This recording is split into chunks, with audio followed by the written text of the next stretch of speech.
যদি পৃথিবীর গতি বেড়ে যায় তাহলে কেন সবকিছু ছিটকে বাইরে চলে যাবে পৃথিবী এখন কেন সবকিছু ধরে রাখতে পারে? পৃথিবীর একটি বিশাল মহাকর্ষণ শক্তি আছে। এই শক্তি মানুষকে মাটিতে দাঁড়িয়ে থাকতে দেয়। গাছ, ঘর, পানি, সমুদ্র সবকিছু পৃথিবীর দিকে টেনে রাখে। এই টান বলের জন্যই আমরা আকাশে ভেসে যাই না। পৃথিবী ঘোরে কিন্তু আমরা টের পাই না কেন?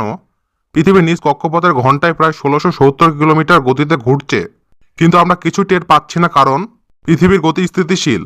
মহাকর্ষণ শক্তি ঘূর্ণায়ন প্রভাবকে ঢেকে রাখে। ঠিক যেমন বাসে সমান গতিতে চলছে, ভিতরে বসে থাকা মানুষরা বুঝতেই পারছে না। এখন ধরো পৃথিবীর গতি হঠাৎ বেড়ে গেল। যখন পৃথিবীর ঘূর্ণায়ন গতি স্বাভাবিকের চেয়ে অনেক বেশি তখন একটি নতুন শক্তি কাজ করে। এটার নাম হলো কেন্দ্রদিক বল। এই বল ঘূর্ণায়নের কারণে বস্তুগুলোকে বাইরের দিকে ছিটকে দিতে চায়। যখন গতি বেড়ে যায় তখন কেন্দ্রগতি বল বেড়ে যায়, কিন্তু মহাকর্ষণ শক্তি আগের মতোই থাকে।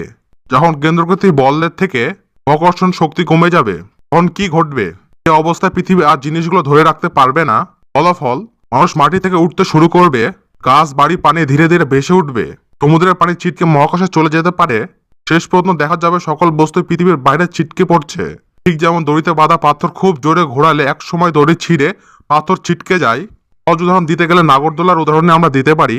ধীরে ঘোরালে বসে থাকা যায়, খুব জোরে ঘোরালে মানুষ বাইরে ছিটকে পড়ে যাবে। পৃথিবী একই নিয়মে চলছে। তাহলে এখন কেন এমন হচ্ছে না? কারণ পৃথিবীর গতি সঠিক মাত্রায় আছে। মহাকর্ষণ শক্তি যথেষ্ট শক্তিশালী, এই শক্তির মধ্যে ভারসাম্য আছে, তাই পৃথিবী নিরাপদ। উপসংহার হিসেবে বলা যায়, পৃথিবীর গতি অতিরিক্ত বেড়ে যায় তাহলে কেন্দ্রগতিক বল মহাকর্ষণকে হারিয়ে দেবে। তখন পৃথিবী আর কোনো কিছু ধরে রাখতে পারবে না, তাহলে সবকিছু ছিটকে মহাকাশে চলে যাবে। আমাদের ভিডিওটি এই পর্যন্তই। আর ভিডিওটি ভালো লাগলে অবশ্যই একটি লাইক দিন। এমন আরও জ্ঞানমূলক ভিডিও চাইলে অবশ্যই চ্যানেলটি সাবস্ক্রাইব করুন। আপনার মন্তব্য করে জানিয়ে দিন ভিডিওটি কেমন হয়েছে।